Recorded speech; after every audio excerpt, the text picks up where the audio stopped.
Vamos lá, pessoal, eu sou a Loiane, ali está cortando um pouquinho, mas aqui vocês dá para ver ali também. Então vamos lá, sou a Loiane, quem que é essa pessoa que está aí falando com vocês? A Cintia me apresentou um pouquinho, vou me apresentar de novo, porque né, tem um slide aqui que já tinha preparado. Então eu trabalho com TI já há um pouquinho mais de 10 anos, sempre com desenvolvimento, sou desenvolvedora Java primeiramente, e há 7 anos também trabalho com esse mundo mais de front-end, com JavaScript, HTML5 e alguns frameworks. Tem um blog também e tem um portal de treinamentos que é apenas indexa os vídeos que eu coloco lá no meu canal no YouTube, que eu vou deixar depois também o link para vocês. Trabalho também como desenvolvedora full stack lá no Citibank, e nas horas vagas eu gravo esses vídeos, e também, quando tem oportunidade, eu publico alguns livros também, todos disponíveis em inglês, na Amazon, mas se tudo der certo, até o ano que vem já vai ter um em português também. Então, vamos lá, falar sobre Ionic. Alguém aqui nunca ouviu falar sobre a Ionic? Por favor, mãozinha. Ok, o que é esse tal do Ionic? Ele é um framework open source para você desenvolver aplicativos mobile híbridos. O que é esse tal do híbrido? Vou falar para vocês na palestra também. Mas ele é baseado no Apache Cordova, talvez já tenham ouvido falar do Apache Cordova com o nome de PhoneGap, que é o nome comercial dele. E ele também tem uma grande dependência no Angular, que é um framework super popular aí da Google, mais para o pessoal aí que trabalha com a parte de front-end. Mas, para quem é desenvolvedor web, ele traz uma grande vantagem para começar no mundo de desenvolvimento de aplicativos móveis.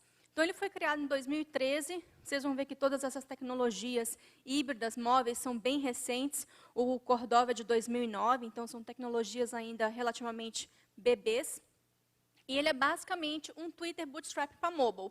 Então, ele é apenas uma carinha bonita para a gente poder ter aplicativos bonitos também para essa área de mundo móvel. Então, é bem parecido com o nativo. Vou mostrar para vocês depois. Tem a parte de listas, tem a parte de botão. Então, mesmo que você codifique com HTML, CSS, você tem uma interface relativamente muito parecida com o que nós temos no nativo.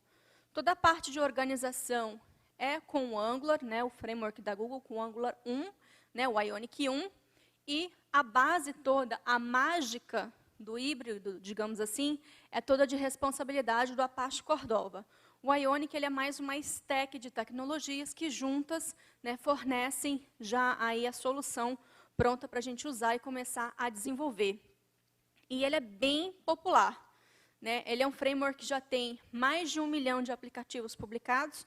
Inclusive, algumas pessoas esquecem de trocar o nome do pacote lá no Google Play. Então, se vocês fizerem uma pesquisa por Ionic Framework, vocês vão encontrar diversos aplicativos que o pessoal esqueceu aí de renomear o nome do pacote para o aplicativo do Android. Mas tem, né, 1 milhão, é um número aí já bem expressivo. E, originalmente, tinha suporte para iOS e para Android, e através aí de uma pequena gambiarra, a gente conseguia fazer também aí o suporte para Windows Phone 8.1. E aí veio o tal do Ionic 2. Geralmente, quando a gente pensa em framework tal, versão 2, versão 3, continuou, né, fez uns bug fixes, colocou uns enhancements. Não, nada disso. Foi totalmente reescrito, até porque que não existe migração de aplicativos de Ionic 1 para Ionic 2. É realmente uma reescrita. Isso porque o Ionic 1 era baseado no Angular, o Ionic 2 passou a ser baseado no Angular 2. Como o pessoal da Google lá resolveu reescrever todo o framework também, para poder acomodar os padrões web, aí, também utilizados amplamente pelo React e pelo Vue também, né, os frameworks aí da galera dos desenvolvedores descolados aí da moda. Então, utiliza também todos esses padrões web. Então, por isso que foi reescrito também. Mas uma coisa boa para quem desenvolve, já estava acostumado com o Ionic 1, é que os componentes continuaram os mesmos. Então, a gente continua tendo botão, continua tendo lista com a parte de fazer reordenação, poder fazer o swipe, ver o botão ali para fazer alguma ação, enfim. E a experiência ficou ainda mais próxima do nativo, porque o Ionic 2 ele teve um ganho de performance muito melhor. O Ionic 1, ele não, o Angular 1, ele não tinha sido feito para mobile. ele era um framework de front-end. Então, acabou que o time do Ionic fez uma otimização e lançou o framework, né, fez um Angular customizado para a parte de mobile também. Já o Angular 2, ele já começou se preocupando tanto com a parte, da parte de desenvolvimento móvel. Tanto que o código que é executado pelo Ionic está, inclusive, no roadmap do time da Google para trabalhar ainda mais na performance. Então, só a troca de versão deu um ganho de performance e hoje, mais ainda, tem essa preocupação de aumentar cada vez mais a performance. E agora nós temos suporte, além de iOS e Android, para os aplicativos universais Windows Phone 10 também. Não tem suporte ao Windows Phone 8.1, né? Quem ainda precisa utilizar o Ionic 1. Eu ainda não vi nenhuma gambiarra que pudesse fazer isso, mas enfim, né? Possibilidade aí aberta.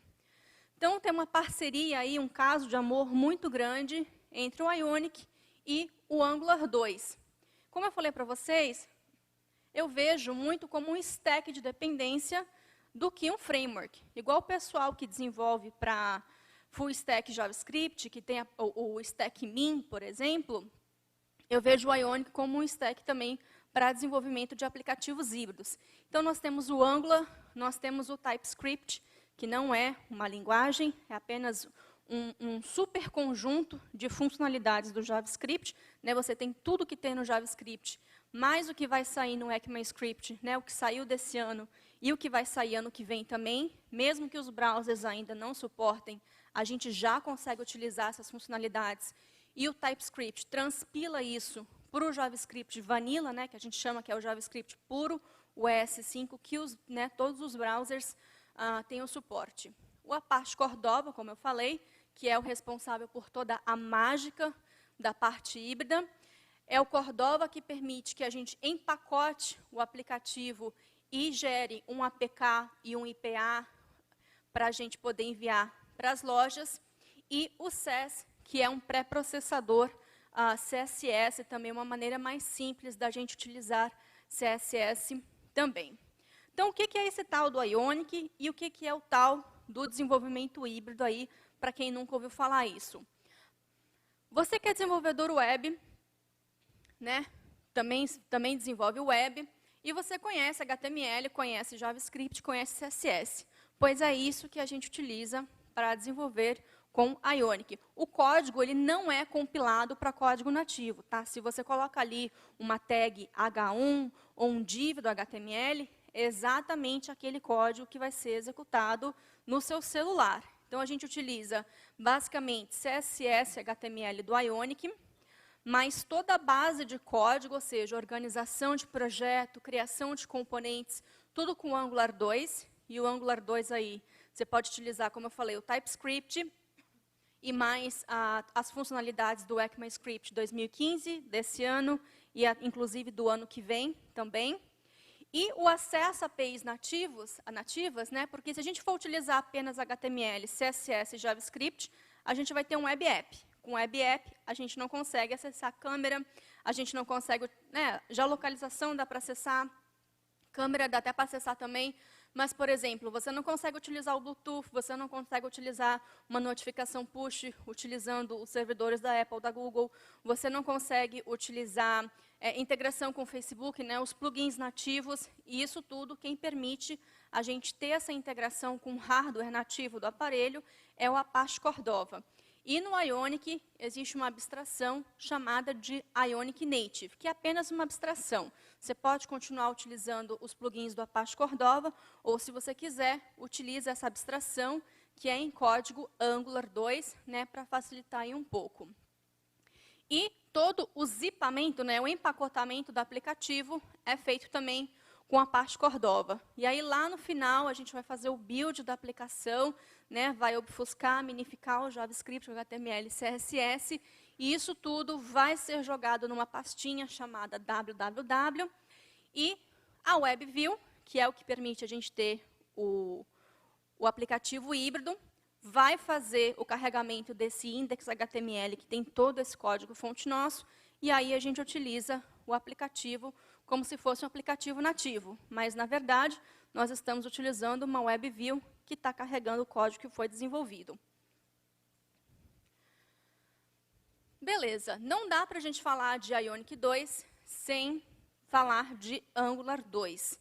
Né? O Angular 2, o motivo todo dele que ele foi reescrito foi por causa de padrões web, web components, que se fala muito, React, que ganhou bastante popularidade, tem muita coisa bacana lá, e que utiliza também todos esses padrões web, né? Que agora são padrões, e por isso resolveram fazer a reescrita. De início parece até um pouco de choque na comunidade, mas depois que você se acostuma, você, né, realmente concorda com o motivo que eles fizeram toda a reescrita do framework. Então ele é todo baseado agora em componentes, também baseado em web components, tem a dependência em TypeScript. Se você quiser, pode desenvolver tudo ainda utilizando o ECMAScript, o JavaScript puro mesmo, mas fica muito mais verboso, você vai ter que escrever muito mais código para fazer as coisas funcionarem, e o TypeScript acaba abstraindo bastante coisa. E tem todo aí os conceitos de serviços, componentes, o Observables, que se não me engano foi o Rodrigo que falou hoje mais cedo, a parte de pipes e a parte de diretivos. Então, tudo que a gente conhecia no Angular 1 continua mais ou menos aí no Angular 2, só que de uma maneira um pouco diferente. Os blocos principais que nós temos aí no framework, nós temos módulos, nós temos componentes no Angular 2, no Ionic a gente também tem a parte de páginas, nós temos os templates, serviços, injeção de dependência, diretiva, data binding, navegação, e isso tudo também são os blocos principais do Angular 2, e ainda no Ionic, como a gente está falando de desenvolvimento híbrido, nós ainda também temos os plugins Cordova para poder fazer a interação com o hardware nativo do aparelho. Loiane, sopa de letrinha, o que você acabou de falar aí? Entendi nada. Então, vamos lá um pouquinho mais devagar. Nós temos o componente, você vai criar uma classe ECMAScript 2015, né, uma classe JavaScript, e você vai ter um template. O template é simplesmente o seu código HTML, é o que você quer mostrar para o usuário. Como é que a gente vai fazer o nosso código JavaScript se comunicar com o código HTML? Então, nós temos os bindings de propriedade. Nós conseguimos enviar informações do componente para o template através do bind de propriedades. Então, podemos enviar um array, né, uma lista de informações em que o template vai fazer ali a renderização de uma lista com botões de ações e etc. E, desse momento que nós temos botões de ações, nós queremos também voltar essa informação para o componente, avisar para o componente que o usuário, por exemplo, fez o tap em alguma parte da tela. E para isso nós utilizamos o binding de eventos. E as diretivas nós utilizamos para poder fazer manipulação extra de DOM. Né, o template com componente já vai fazer aí manipulação e renderização do DOM, e as diretivas podem ser utilizadas para modificar e fazer a modificação do DOM também. Só que, por enquanto, até agora, nós apenas estamos falando de mostrar dados na tela. Como é que a gente faria? Né? A nossa aplicação é dinâmica, nós queremos fazer coisas dinâmicas.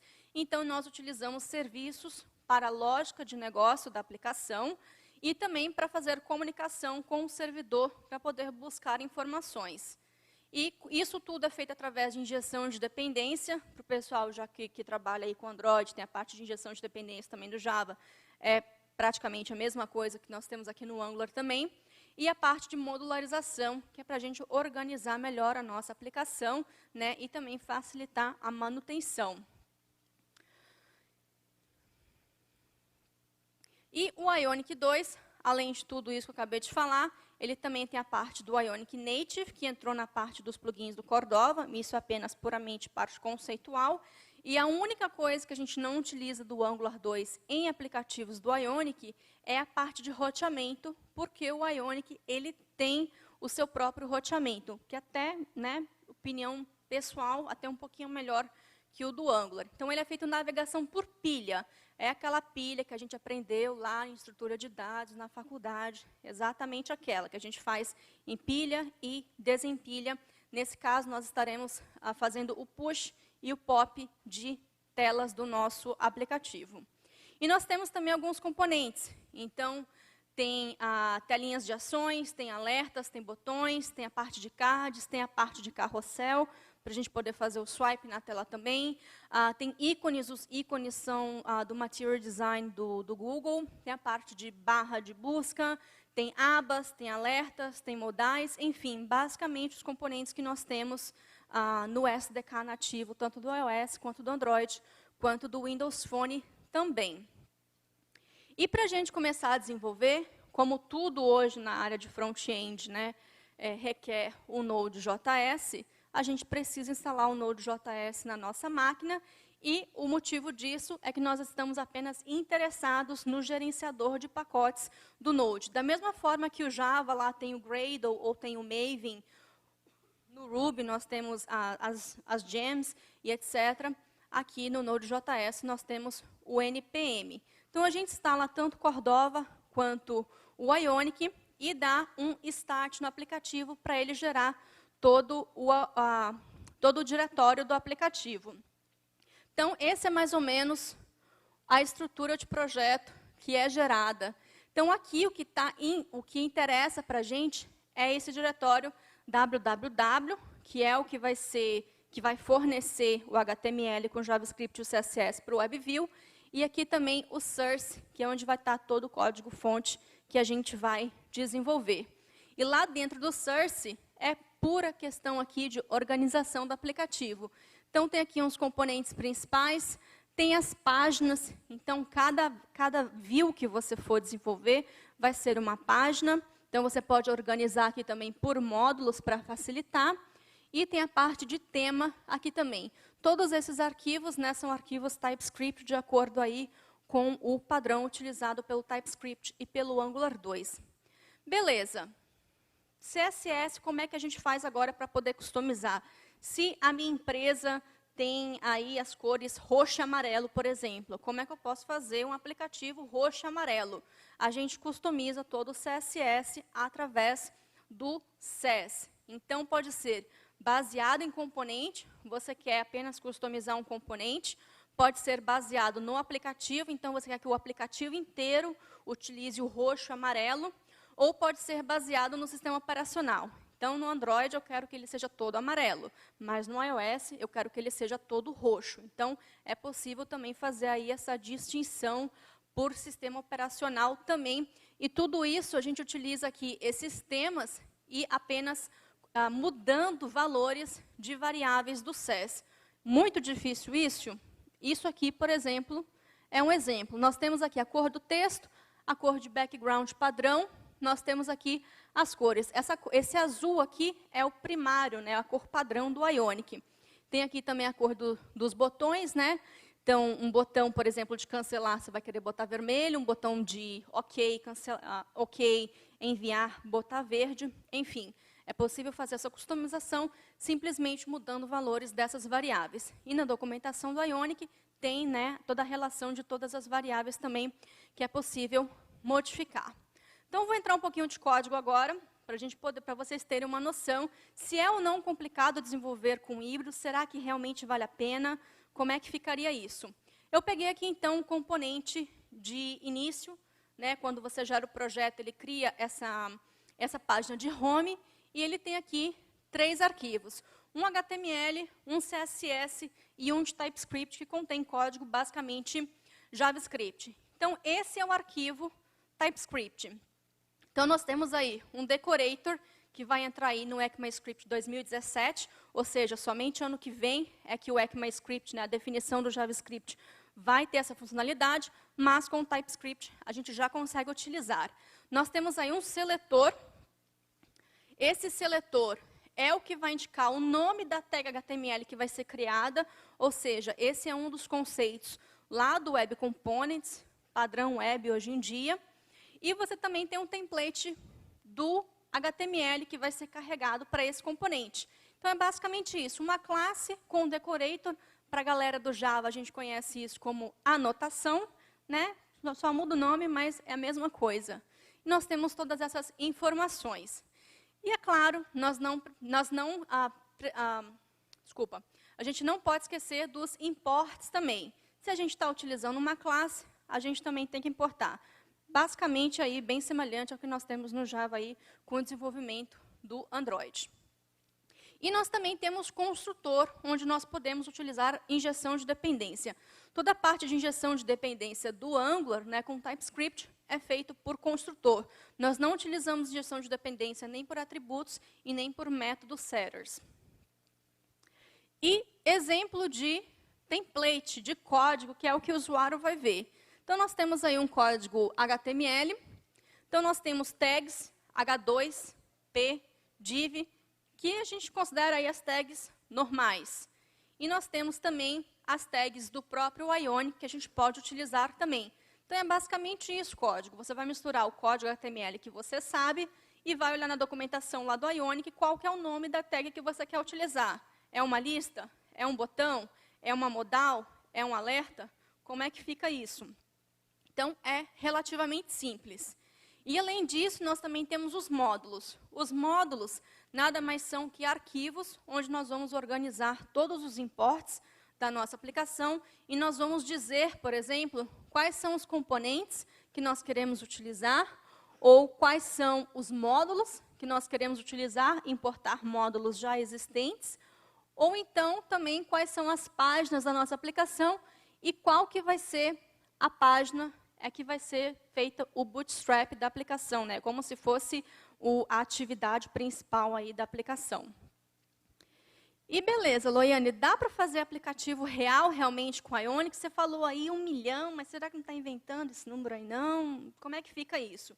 Então, somente para mostrar que realmente a gente consegue fazer aplicativo, inclusive quem fez, quando foi lançado o Pokémon GO, teve aplicativo aí com mais de 100 mil downloads nas lojas. Então, pessoal, você criar um aplicativo simples relativamente e já ter aí 100 mil downloads, né, já é um grande caso aí para o seu portfólio. Se a gente for olhar, então, lá no Google Play, nós temos vários aplicativos para o Pokédex. Né, a lista de Pokémon com as informações de Pokémon. O que mais você vai fazer? Não tem mais nada no aplicativo.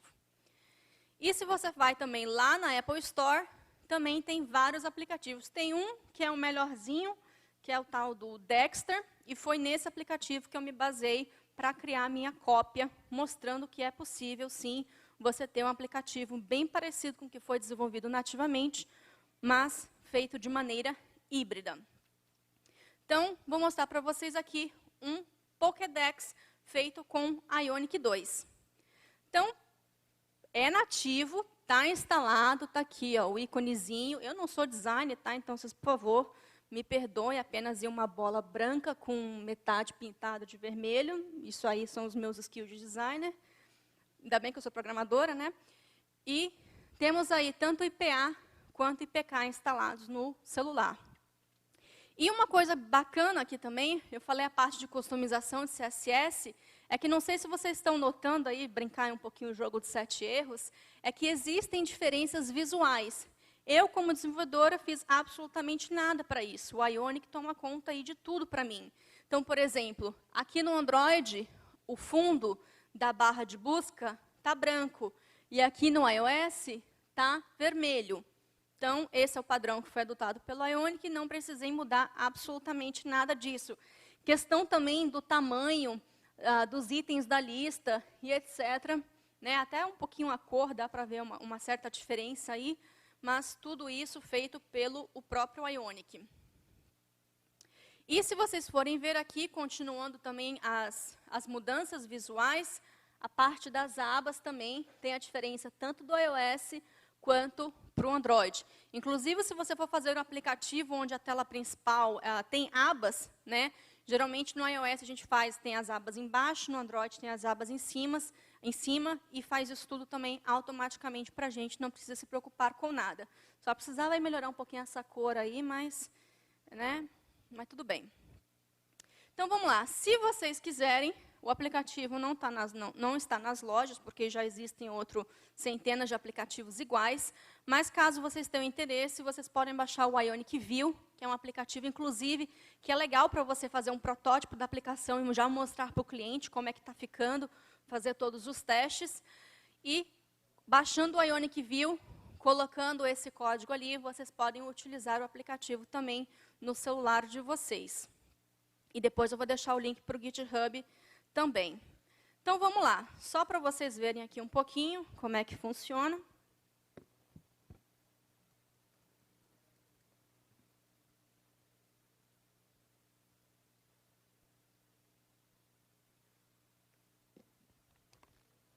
Então, tem aqui o app sendo executado.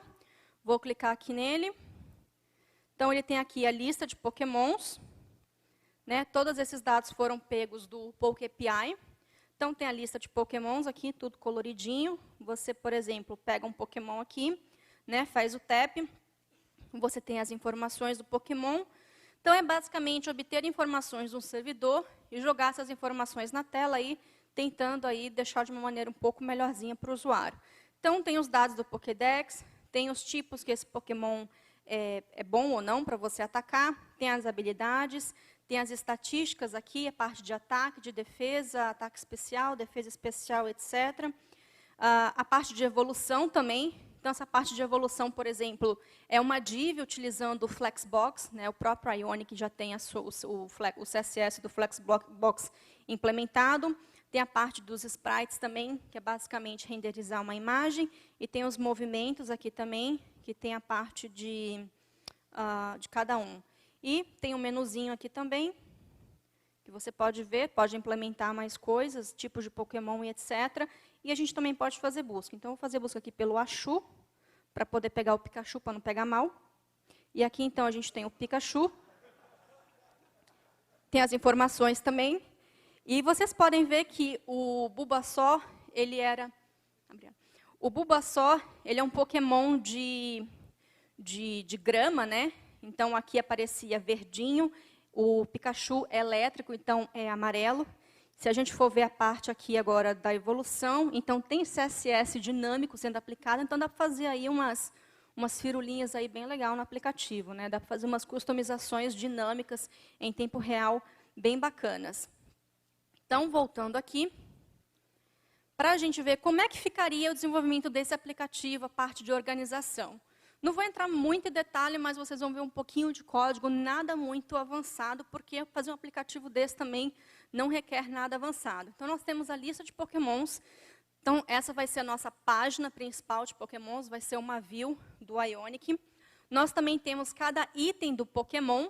Então, tem aí também cada item do pokémon, que tem a figura, o nome do pokémon e o tipo do pokémon. Né? O pokémon pode ter, se eu não me engano, 1 ou 2 tipos. E para a parte de código, alguém aqui nunca fez nada em HTML na vida? Ai, que maravilha. Então, tá. Então, a gente tem uma lista, vocês podem ver aqui, então. Olha o nome da tag, ion-list. Isso aqui é uma tag do Ionic, então, ele renderiza essa lista. Então, só de ter um ion list, nós vamos ter uma lista. E, depois, cada itemzinho desse do Pokémon, eu criei o meu próprio componente com o seletor Pokémon List Item. Então, eu pude criar o meu próprio componente. E aqui, utilizando as diretivas do Angular, então, por exemplo, o ngFor vai fazer o loop, eu chamo o método getPokémons, que vai me retornar a lista de Pokémons, e aqui eu pego uma variável local, Pokémon. Então, eu vou iterar cada Pokémon retornado na minha lista. E aí, depois disso, nós temos o Pokémon. Para esse componente listItem, eu estou passando esse objeto Pokémon aqui. E se eu clicar, né, na verdade, a fazer o tap em cima dele, eu vou para o detalhe do Pokémon, passando o evento de tap. Beleza. E para cada itemzinho do Pokémon, como é que a gente faz? O Ionic também tem um próprio item, que é o Ion Item. Tem também uma tag HTML especial para a imagem, né, que é o Ion Avatar. Então, a gente pode utilizar aqui item left, item right, item center, etc., para poder alinhar do jeito que a gente precisa. Tem a imagem, aqui eu vou pegar o Pokémon ID, usando a interpolação do Angular. Vou passar aqui um pipe, que, na verdade, vai pegar esse ID e vai lá na pasta de assets da minha aplicação, né? Assets, /Pokémon, /img, etc., /id.png. Então, somente faz isso. E o nome do Pokémon também, interpolação, só vou transformar aí a primeira letra do nome do Pokémon em maiúscula. E depois, para fazer os tipos, eu verifico se esse Pokémon tem tipo. Vou criar uma div para eu poder utilizar, por exemplo, o Flexbox, né? do CSS para poder alinhar bonitinho e ter mais de um item. E vou fazer de novo um loop. Declaro um tipo type, vou pegar os tipos de Pokémon, e aí eu aplico uma classe, né, um estilo CSS, que é o próprio nome do tipo, passo isso tudo para a letra minúscula, e olha que bonitinho. Nem precisa ser designer para fazer um negocinho coloridinho, tá vendo? Então, outra coisa, para fazer a parte de busca, será que é complicado fazer uma busca? Eu tenho também um toolbar, que é um próprio componente do Ionic, então já fica tudo para a gente aqui com esse ícone de busca, com um xizinho, caso você faz o tap ali e digite alguma coisa, etc. Você pode colocar aqui uma variável, né, para você fazer o seu binding, para poder obter as informações. Cada vez que você digita uma letra, ele vai obter essa informação e vai fazer a busca. E para fazer a busca, se não tem nada, retorna toda a lista de Pokémons. Se fez alguma coisa, eu simplesmente utilizo a função de filter do array do JavaScript, já existe essa função lá, e a gente pode simplesmente verificar se a busca que eu estou fazendo, né, se a busca que o usuário está fazendo tem algum match com o nome do Pokémon. Se sim, mostra na lista, por isso quando a gente busca ali por Achu, vai aparecer ali uns 3 Pokémons na lista. Então, é tudo isso, né, é sempre nesse estilo que nós temos as informações na aplicação. O código não passa, não fica mais avançado que isso, não tem como ficar mais avançado que isso. É basicamente isso, então é bastante trabalho braçal para você colocar todas as informações que você tem e mostrar as informações do jeito que você precisa ali para o usuário. E essas informações eu peguei ali do Poke API, então é uma API gratuita, só tem restrição de 300 requests para o mesmo link no mesmo dia, ali por IP. Então, tem todas as informações de Pokémon, caso vocês queiram construir o seu próprio Poke API. Também tem a API da Star Wars, mostrar aqui também a API da Marvel, então você pode aí brincar com alguma coisa que você goste, fazer um aplicativozinho aí no seu fim de semana livre. Agora, como é que a gente vai lá no servidor e obter essas informações? Porque, né, só mostrar a informação ali local, beleza, mas eu quero fazer requisições para o servidor, ou às vezes eu quero na API do Twitter, API do YouTube, API do GitHub, enfim, buscar as informações. A gente pode criar um serviço com esse decorator. Ele fala para o Angular que você quer injetar esse serviço depois em algum outro componente, e a gente utiliza programação reativa, que foi o Rodrigo, gente, estou falando o nome errado não, né? Que o Rodrigo falou hoje um pouco mais cedo. Gente, isso aqui é uma coisa linda mesmo, viu? Então, você tem um serviço e, na hora de fazer a programação reativa, você faz a injeção de dependência no componente desse serviço. Então, somente usando esse decorator e depois fazendo a injeção de dependência. E é simples assim fazer injeção de dependência no Ionic com Angular e TypeScript. E para você realmente lá no servidor, aqui eu coloquei um JSON. Lógico que o ideal seria utilizar um SQLite com essas informações, mas aqui também o aplicativo também está rodando no browser, então deixei no próprio JSON. A gente vai fazer uma requisição GET, então, né, basicamente aí um Ajax, e utilizando o AXJS, né, do Reactive-X, a gente consegue fazer aí fluxos e fazer a manipulação dessas informações. Então, nós temos aí vários métodos, né? Nós temos map, nós temos o do, nós temos o cat, nós temos o then, temos o sum, dá para fazer várias requisições ao mesmo tempo, também dá para fazer requisição e esperar o resultado delas todas juntas. Então, é uma biblioteca bem bacana da gente olhar e também até utilizar no próprio desenvolvimento nativo com Android ou iOS. Né, quem quiser mais informações depois é ali no reactivex.io. E com isso, é claro que evita muito da gente utilizar aqueles callbacks, né, do Ajax, que dão muitos problemas na programação do JavaScript. Tem também as promises, mas as promises elas são bem mais limitadas que se a gente comparar com a programação reativa. E para a gente também, além disso, a gente pode retornar um observable de uma requisição Ajax ou também de uma variável. Então, se você quiser cachear informações, é super importante a gente cachear quando está trabalhando com aplicativos móveis, dá para cachear também e manter os dados ali. E no componente, o que a gente simplesmente faz é se inscrever nesse observable, esperando a notificação de que o resultado está ali pronto para a gente poder utilizar. E a parte de navegação, também, como eu mostrei para vocês, ali na parte do item, se a gente fizesse o clique, na verdade, fazer o tap, a gente iria ali para uma outra página. Como é que é feito isso? É bem complicado mudar de página e tal? Não. O que a gente faz é, existe um objeto, que é o Navigator Controller, que já é injetado no componente por padrão, quando você cria o componente com o próprio Ionic, e você simplesmente utiliza o método push, ou seja, você vai empilhar a página no seu stack de páginas da aplicação. E uma coisa super legal é que, quando a gente faz isso, o botão de voltar é automaticamente adicionado. Você não precisa ficar ali verificando se tem que mostrar o botão de voltar ou não. E é claro, no Android, o botão físico ali do de back também funciona ali, sem você precisar de fazer nada. E se você também faz push, né, se você empilha, você faz o pop ali, na hora que você aperta, né, faz o touch no back, ele automaticamente faz o pop e desempilha a página e volta para que estava antes.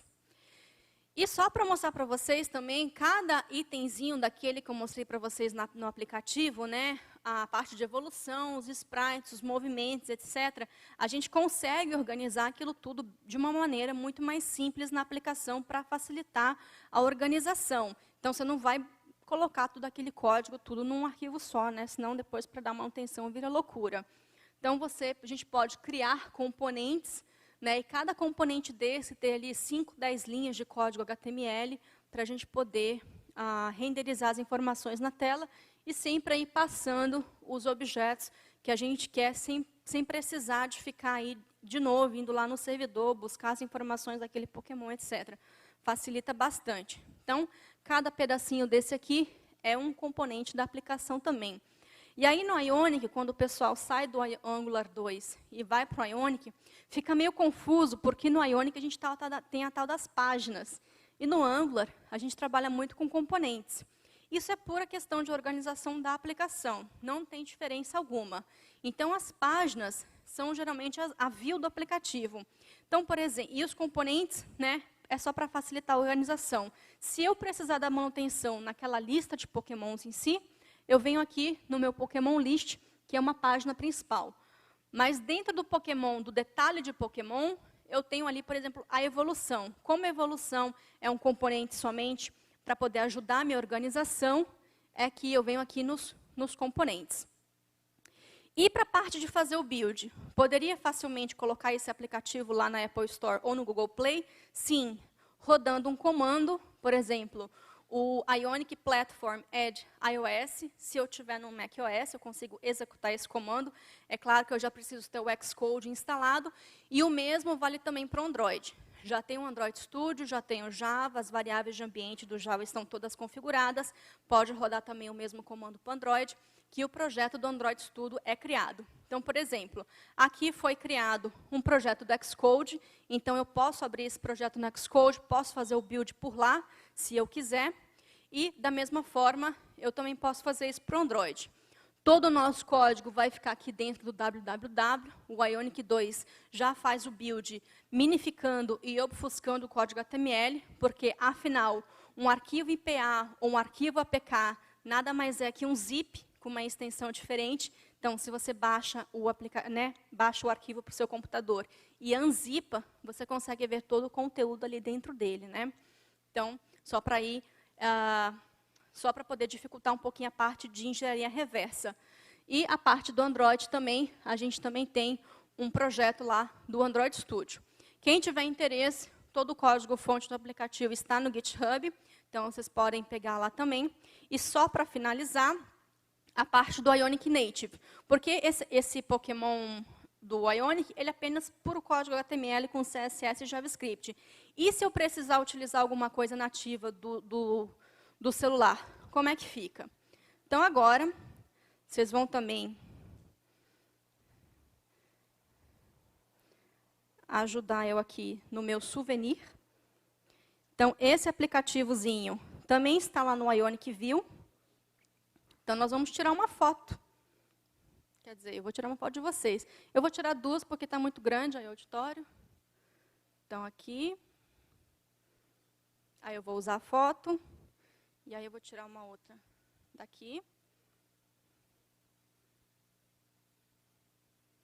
Vou usar a foto, que mostra a foto aqui também. E falaram hoje também sobre questões de tirar foto aqui também. Como é que ficaria para tirar uma foto utilizando o código Cordova e Ionic? Precisamente o código que eu utilizei para tirar essa foto. Então, nós temos um botão HTML, que tem aí umas firulas, né, o íconezinho e etc. E quando eu faço o tap, ele chama o método tirar foto. E embaixo tem ali uma outra área que tem uma imagem, que só vai mostrar a imagem depois que eu tirei a foto, é claro. Isso aqui é uma questão de segurança do Angular 2, que eu preciso chamar esse sanitizer aí para poder, né, porque a imagem é em base 64. E agora vamos ao código para tirar foto. Vocês verem como que é difícil o negócio.